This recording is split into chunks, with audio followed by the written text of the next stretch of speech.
Bueno, buenos días a todos, muchas gracias por la invitación. Muchos títulos pero poca altura, así que no me van a ver, soy el primer disertante invisible, así que no se preocupen.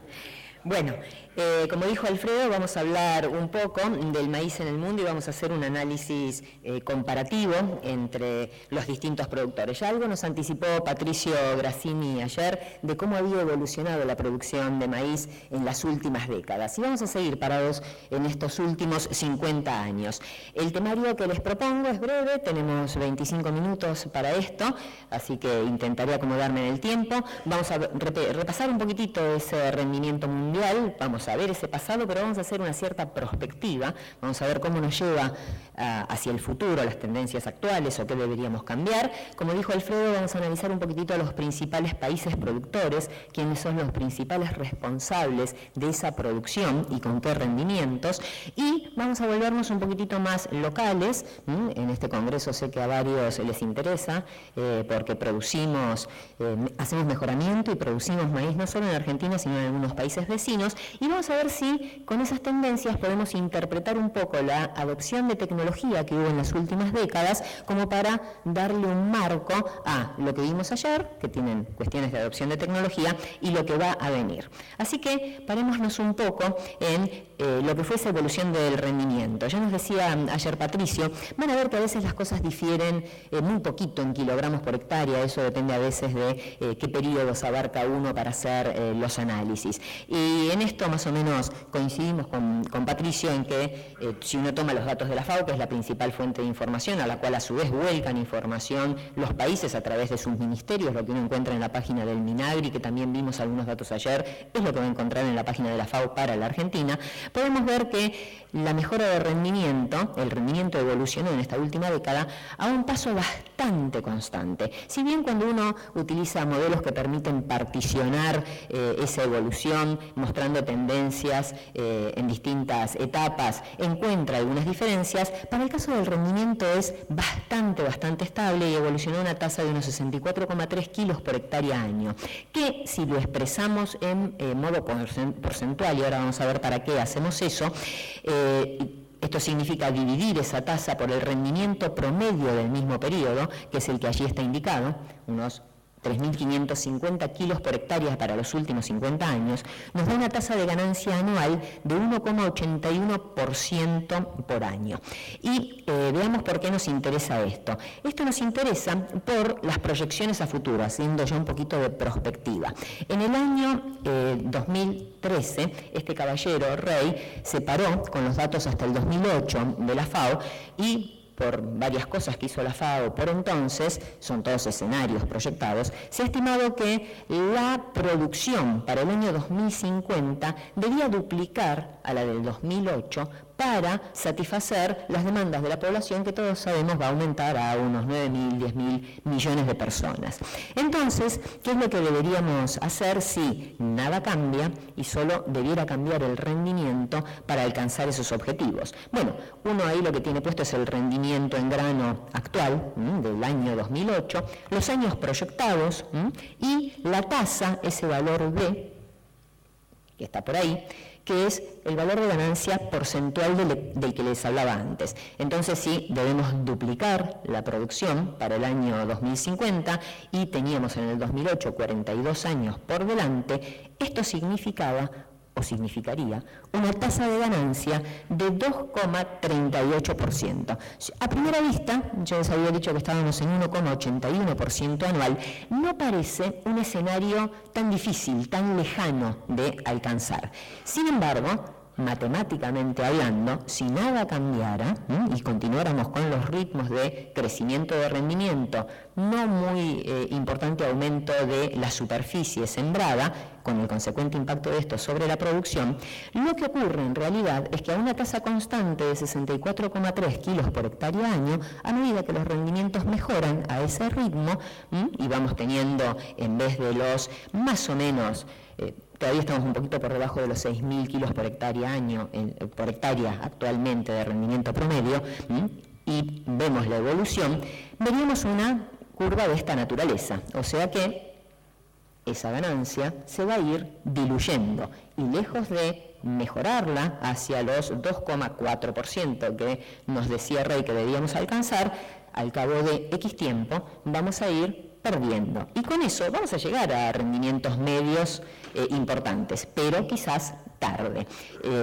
La curva, matemáticamente lo que ajusta esa proyección es del tipo de una función B, esa pendiente, B sobre X. B sobre X nos está representando la ganancia en kilos por hectárea año a medida que pasa el tiempo X. Sin embargo, eso es poco promisorio. Ahora, cuando uno mira, vuelve a la realidad, no hacemos proyecciones, y vemos lo que ha ocurrido con la producción, no ahora el rendimiento, la producción durante estas últimas décadas, observamos lo que muestra esa figura que ustedes tienen allí, que la producción ha venido aumentando sostenidamente, y no solamente ha hecho eso, sino que de golpe, al cambiar el siglo, más o menos en el año 2001, dio un salto de crecimiento muy importante. Se pasó de aumentar a un ritmo de unas 10 millones de toneladas por año a casi el triple, 27 millones de toneladas por año. Si el rendimiento era más o menos constante, más o menos, porque hay alguna pequeña diferencia, los modelos lineales distinguen entre 61 y 71 kilos por hectárea año en algún momento, hacia los 90 también, pero sustancialmente ese gran salto de la producción se debe a algo que también nos anticipaba un poco ayer Patricio, que era el aumento de la superficie destinada a la agricultura que se dio en los últimos años. Y Patricio nos decía que ese aumento de la superficie agrícola en total era de unas 10 millones de hectáreas por año. Bueno, fíjense que en realidad buena parte de esos 10 millones se los está llevando el maíz, que a partir del año 2004 comenzó a crecer a raíz de más o menos unas 4 millones de hectáreas por año.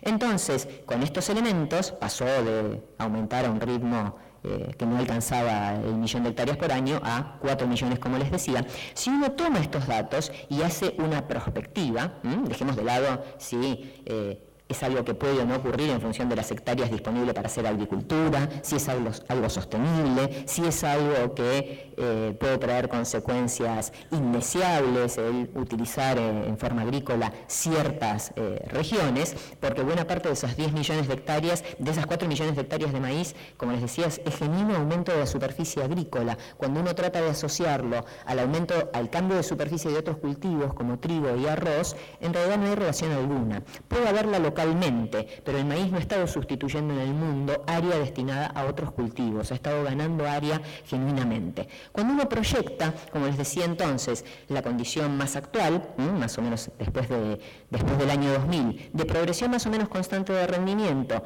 y ese aumento de tierra agrícola, en realidad el requerimiento de alcanzar las 1.700 millones de toneladas de maíz para 2050 se lograría mucho antes, se lograría en el año 2032. Y si uno es un poco más conservador y no piensa en un ritmo de aumento de 4 millones de hectáreas por año, sino la mitad, unas 2 millones de hectáreas por año, tendría esa línea punteada roja que hay por allí, que también nos posicionaría en las 1.700 millones de toneladas un poco antes del año 2050. Entonces ya vamos a volver a si esto lo vamos a hacer con tierra o lo vamos a hacer con ganancias de rendimiento hacia el final, pero veamos que en el ritmo actual de las cosas, en el caso del maíz, esos requerimientos para satisfacer la demanda se cumplirían.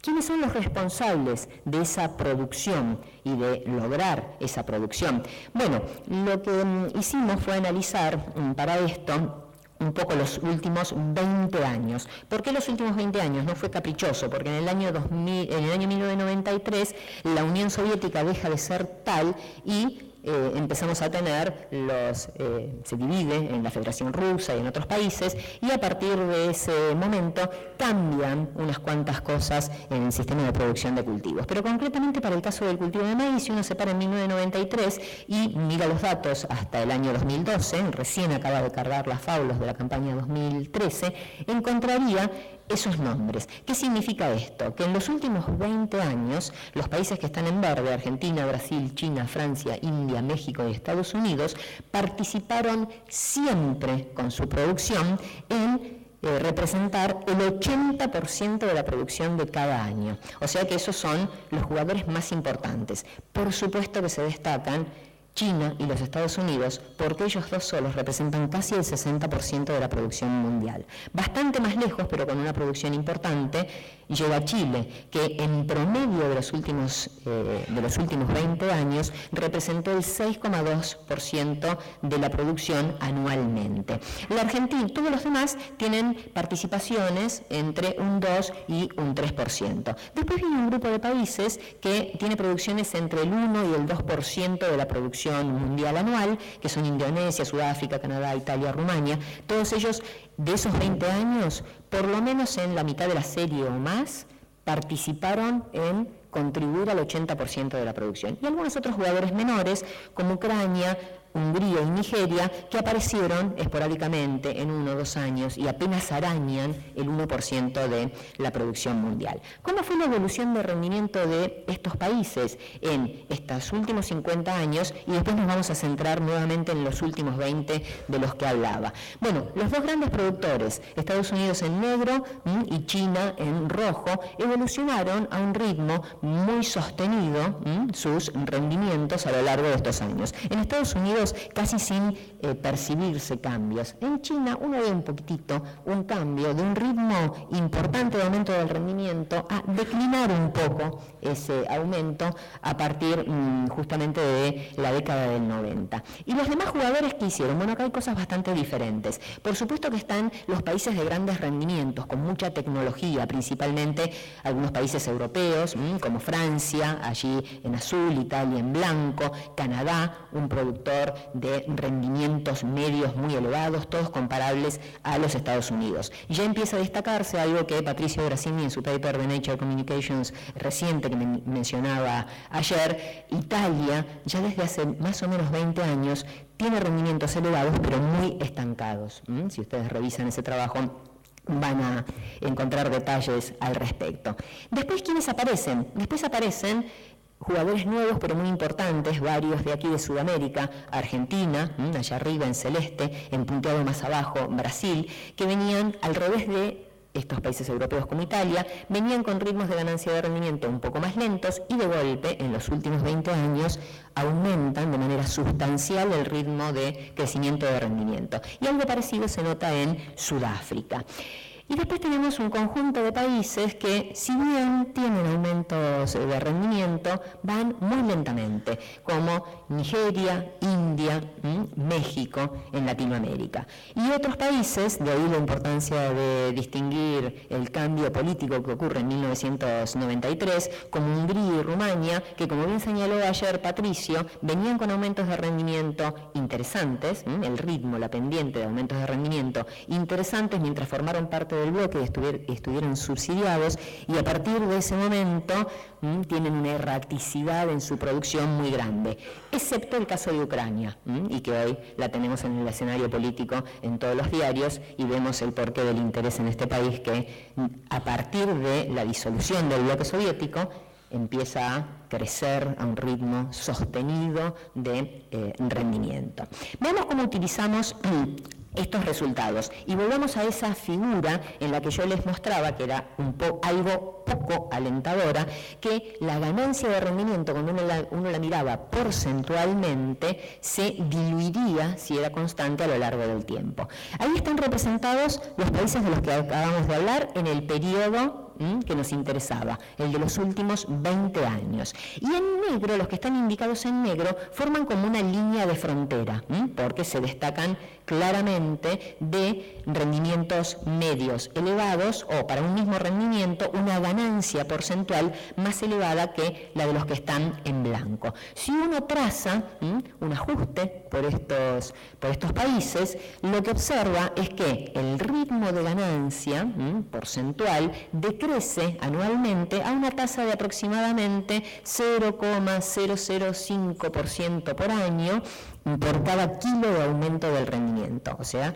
lo que acabamos de discutir. A medida que vayamos convirtiéndonos en rendimiento, que es lo que todos pretendemos, parecidos a los de Canadá, Estados Unidos o Francia, si bien vamos a tener rendimientos más elevados, si lo hacemos al mismo ritmo de ganancia que la que tenemos hoy, y ahora vamos a repasar para Argentina de cuánto es eso, vamos a ir perdiendo ganancia porcentual.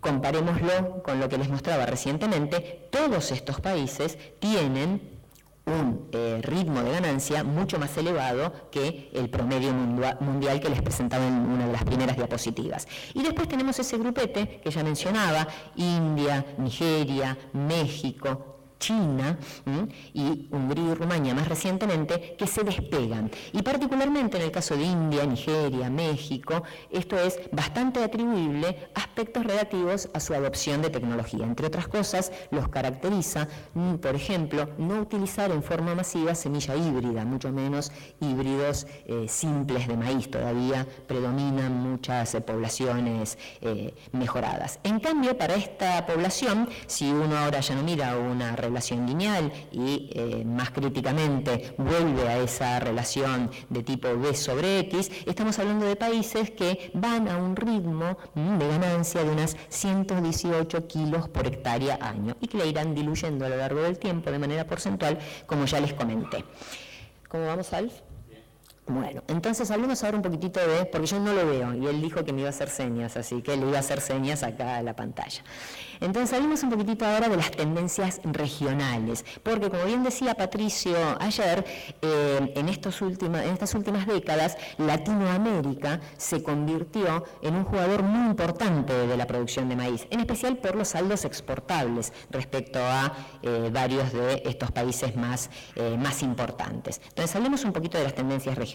Y lo vamos a hacer para los socios de la región. Además de Argentina y Brasil, que ya algo vimos, vamos a hablar un poquito de Uruguay, Paraguay y Bolivia. Pero para no atiborrar de datos y concentrarnos en algunos pocos, a los otros se los voy a mencionar, pongamos a estos tres jugadores: Argentina, Uruguay y Brasil.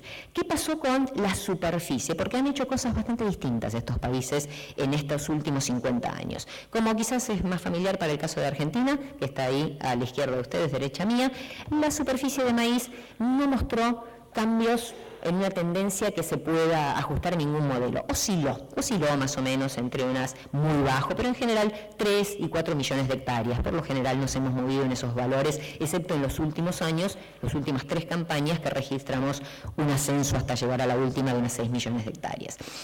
Uruguay es un caso bastante extraño, porque si bien tiene muy poca superficie de maíz, había arrancado hacia 1960 con unas 300.000 hectáreas, las cuales sostenidamente fueron declinando, ahí de la manera que lo ven, para estabilizarse y recién en los últimos años aumentar. Y por el contrario, en el caso de Brasil, se registró un aumento sostenido de la superficie desde más o menos 6 millones de hectáreas al iniciar este análisis en 1960, hasta casi duplicarlas, casi no, oscila entre 12 y 14 millones de hectáreas actualmente Brasil, en 1983. Hasta ahí aumentó la superficie de Brasil. A partir de ahí se estabilizó. Y en cambio, en el caso de Uruguay, declinó constantemente hasta el año 1990 y nuevamente a partir del año 2007 comienza a aumentar la superficie. Muchos de ustedes saben en parte a qué atribuir estas cuestiones, geopolíticamente hablando. ¿Qué pasó con los rendimientos? Tema de nuestro interés. Bueno, todos estos países venían teniendo ritmos de crecimiento relativamente bajos si los comparamos con los ritmos de los principales productores en los últimos años. La Argentina muy superior, a razón de 76 kilos por hectárea año, los otros países a razón de apenas 25 kilos por hectárea y por año. Y se da un cambio importante nuevamente hacia la década, al iniciarse la década del 90, en el cual los rendimientos, fíjense lo que pasa. En muchos de estos casos, bueno, en el caso de Argentina duplica la ganancia, ahí hay un error de 144, no 154, pero genuinamente duplica el ritmo de ganancia de rendimiento. Y en países como Uruguay es notorio el aumento y en Brasil es se multiplica en varias veces, en 5, en 6 veces, los aumentos de ganancia de rendimiento. La combinación de estos factores, más o menos aumento de tierra y aumentos de rendimiento, provocan aumentos de la producción más tempranamente en Argentina, a partir de la década del 90, en cambio un poco más tardíamente en el caso de Uruguay y Brasil, desde el cambio del siglo, como se muestran en esa figura. Ahora, tomemos estos datos, que así parecen solo datos, para ver cómo nos sirven para interpretar la adopción de tecnología en nuestra figura que relaciona el porcentaje, cómo va cambiando el porcentaje de ganancia, que recuerden que es muy importante para alcanzar algunas de las metas de producción en 2050, en función de los rendimientos medios. Y estábamos parados aquí, para simplificarlo, en vez de esas dos respuestas curvilíneas, en esas respuestas lineales que representaban alta y baja tecnología. La línea llena, la de alta tecnología, la línea punteada, la de baja. Y allí conservé solamente a Argentina en celeste, Brasil en verde y amarillo, en su situación de más o menos los últimos 20 años. Pero aquí la aproximación del análisis va a ser un poquito distinta, porque ¿qué vamos a tomar? Vamos a tomar la ganancia de rendimiento de los últimos 50 años y la vamos a tomar dividida de acuerdo a cuándo para cada país se detectó ese punto de inflexión, que representó un cambio sustancial en el ritmo de aumento de los rendimientos. Y vamos a ver entonces cómo fue la trayectoria, por ejemplo, en el caso de Argentina, para pasar a esa línea de alta tecnología en la que estamos actualmente. No lo estuvimos siempre. Antes de 1990, que es más o menos donde se produce la inflexión de rendimiento que veíamos antes, estábamos a la izquierda, no solamente por rendimientos promedios más bajos, por ritmos de aumento de rendimiento verdaderamente también bajos, más cercanos a la línea de baja tecnología. Y por supuesto la situación de Brasil era mucho peor. Consecuentemente, los cambios tecnológicos que operaron en Brasil, además de los aumentos en la superficie, llevaron no solamente a que no solamente a que se incremente el rendimiento en duplicarse o más que duplicarse, fíjense que se pasó de rendimientos que no llegaban a los 2.000 kilos por hectárea año a más de 3.000 kilos por hectárea año actualmente, de rendimientos medios, sino que además lograron hacerlo sin diluir el ritmo de ganancia porcentual, porque se pasó de ganancias porcentuales bajas, que no llegaban al 2%, a la ganancia porcentual actual, desde los últimos más o menos 10 años, en el caso de Brasil, o 20 años, a valores de ganancia que están arañando el 4%. ¿Qué pasó con los otros países de la región? Bueno, Uruguay lo veíamos un poquitito, y Uruguay es parecida su trayectoria a la de Brasil, incluso partiendo de rendimientos más bajos, y hoy posicionándose en un ritmo de ganancia muy elevado. Lástima que todavía en muy poquitas hectáreas. Recién está empezando a recuperar Uruguay la superficie con la que arrancó en 1960 para que hiciéramos este análisis. Y los demás socios de la región, vemos un poquito Chile, del cual siempre hablamos mucho los fisiólogos porque es un país que se caracteriza por muy elevados rendimientos de maíz, potenciales que los alcanza, ya veíamos ayer que podemos pensar en unas 20 toneladas de maíz, en Chile se alcanzan esos valores, y promedio de país que está por encima de las 8 toneladas. Fíjense que en Chile el ritmo de aumento de la superficie destinada al cultivo fue casi despreciable, lo anoté por aquí para no olvidarlo, viene aumentando a razón de unas 700 hectáreas por año, muy poco, pero los aumentos de rendimiento, que ahí están reflejados, que más que se duplicaron, prácticamente se han triplicado en el caso de Chile, llevaron y sin cambio de la superficie, fueron todos gracias a mejoras en la ganancia de rendimiento, que permitieron consecuentemente sostener la ganancia porcentual. No se produjo ese efecto de dilución. Los valores que tiene Chile promedio como país, en poca superficie por supuesto, son comparables a los que tiene el estado de Iowa.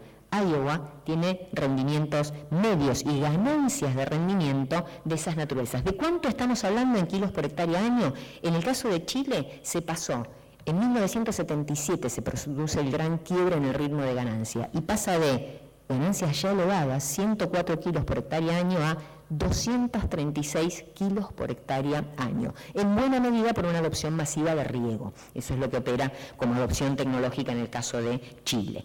¿Qué pasa con los otros países? Muy interesantes, porque aunque hablamos de rendimientos muy bajos, fíjense lo que ha ocurrido con Bolivia y Paraguay. En estos países todavía se está incrementando y mucho la superficie. Han pasado de niveles de superficie despreciables, por ejemplo Paraguay arrancó la serie con 100.000 hectáreas a hoy estar casi en 1 millón de hectáreas. Y el quiebre, en el caso de Paraguay, se produce en la superficie, en el ritmo de aumento de superficie, en más o menos el año 2003. A partir de ahí viene aumentando a razón de unas 275.000 hectáreas por año destinadas al cultivo de maíz.